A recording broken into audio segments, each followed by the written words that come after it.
Motivation that is hanging up. The goddamn nation looks like we always end up in a rut. Everybody now trying to make it real compared to what? Come on, baby.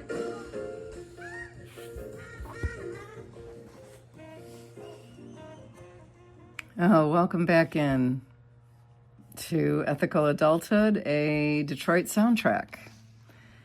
And today we're talking about Les McCann and Eddie Harris's version of Compared to What? And before we get into the ideas, let's talk about the music. Because this, for me anyway, is jazz at its best. A small group of musicians. Nobody can hide. No distractions. The musicians gather around a simple idea and invite us into the conversation. You stop talking when a song like this starts, and you start listening. That's jazz, and it's often where rock falls short of jazz. You can relax and just sink into a rock song. Jazz makes you engage.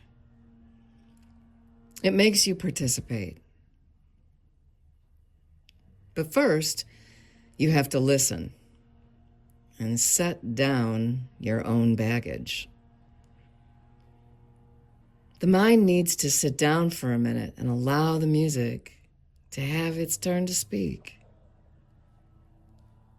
Then you get a nodding head, a tapping foot, a grin that sneaks onto your face before you realize it's there. And with Compared to What? You get a big bonus. I mean, the song comes in fairly happy, right? Exuberant, bopping along, almost cheerful. Then the lyrics begin. And boy, do they have some things to say. There's no gentle introduction of la-la-las.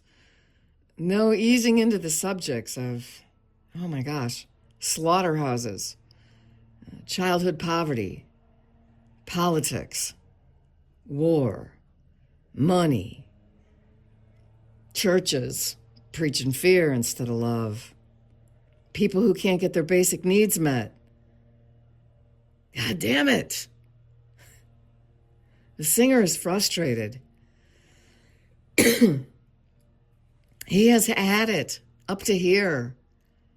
He's looking around at the world and he's asking, what the hell is happening?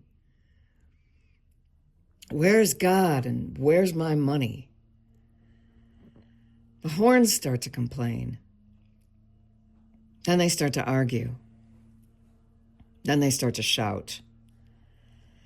The whole band sounds like it's standing on a busy city street trying to be heard over the cacophony of traffic. This song is out in the streets. Everybody's certain. Everybody talking at once. And right in the middle of all of it comes this question. Compared to what? This is radical. The singer is actually asking us to stop and do an extremely mature thing. Go get a ruler and measure with accuracy. Compared to what standard? Whose reality? What expectations? Compared to what story we've been telling ourselves? Compared to ancient Egypt? Compared to the Stone Age? Compared to 10 years ago? The song sounds like certainty. The earth is a stinking rut. I can't use it. I can't get next to any of this. Then he says, I'm trying to make it real. Compared to what? He's seeming to refuse the very certainty he was preaching because he has a question. He's cynical, angry, frustrated, sad, but he still has discernment. He's shouting something crazy. I'm traumatized, but I haven't lost perspective.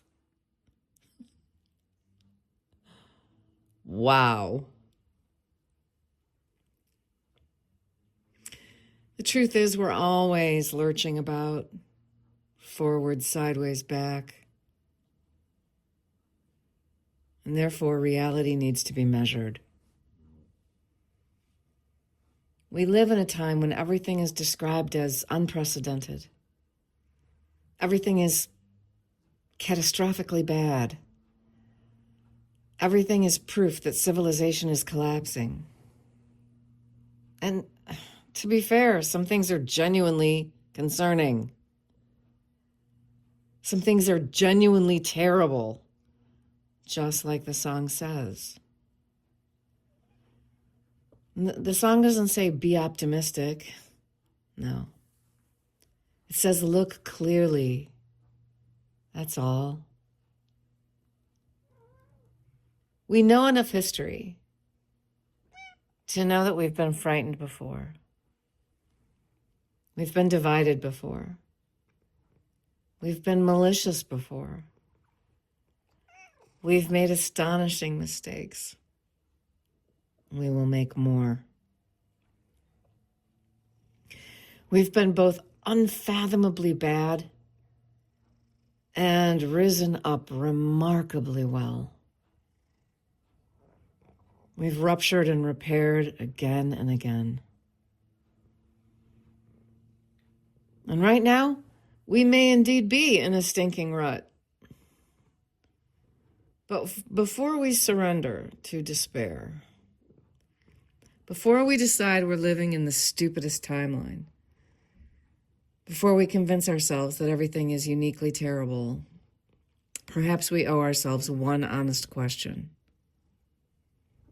Compared to what? And that, to me, is what this song is really about. It loves its outrage, but it reminds us, nevertheless, that perspective doesn't make hard things easier. It makes them legible. And that matters, because ethical decisions require an honest view of reality. And we can't respond ethically if we're exaggerating or minimizing. Ethics begins with seeing clearly.